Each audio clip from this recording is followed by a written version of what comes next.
Hi எல்லாரும் Deepavali leave முடிஞ்சு back to routine வந்துட்டு இருப்பீங்க. நானும் இன்றைக்கி ஆஃபீஸ்க்கு கிளம்பியாச்சு. காலையிலே ஒரு காஃபி குடிச்சிட்டு ஆஃபீஸ் கிளம்பிட்டேன். இன்றைக்கி மதியம் லஞ்சு வீட்டிலேருந்தே பேக் பண்ணி எடுத்துகிட்டு போயிருந்தேன். சாதம், சாம்பார், பன்னீர் ஃப்ரை, வாழைக்காய் வறுவல், அப்பளம். நிறைய வேலை இருந்ததுனால வீட்டிலேருந்தே இன்றைக்கி பேக் பண்ணி எடுத்துகிட்டு போயாச்சு.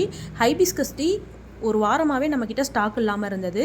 ஹைபிஸ்கஸ் இல்லாததுனால மழை கண்டினியூஸாக வந்துகிட்டே இருக்கிறதுனால பறிக்க முடியாததுனால ஹைபிஸ்கஸ் ஸ்டாக் இல்லாமல் இருந்தது. இன்றைக்கும் மழை வந்துகிட்டே தான் இருக்குது. இருந்தாலும் நிறைய ஆர்டர் பெண்டிங் இருக்கிறதுனால கொஞ்சமாக பறிச்சுட்டு வந்திருக்காங்க.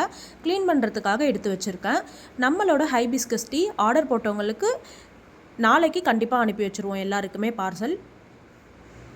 ரொம்பவே ஈஸியாக இதை யார் வேணும்னாலும் ட்ரை பண்ணலாம். ஒரு டம்ளரில் ஒரு பேக்கெட் எடுத்து போட்டு வச்சுருக்கேன். சுடுதண்ணி ஊற்றிக்கிறேன். கொதிக்க வச்சு எடுத்து வச்சுருக்கேன். சுடுதண்ணி எடுத்து ஊற்றிக்கலாம். ஒரு 2-3 முறை டிப் பண்ணிவிட்டு ஒரு 2 நிமிஷம் அப்படியே விட்டுடலாம். கலர் சூப்பராக மாறி வந்துடும். அதுவே நல்ல ரெட்டிஷாக எந்த ஒரு கெமிக்கல்ஸும் ப்ரிசர்வேட்டிவ்ஸும் இல்லாமல் நேச்சுரலான ஹைபிஸ்கஸ் டீ ரெடி.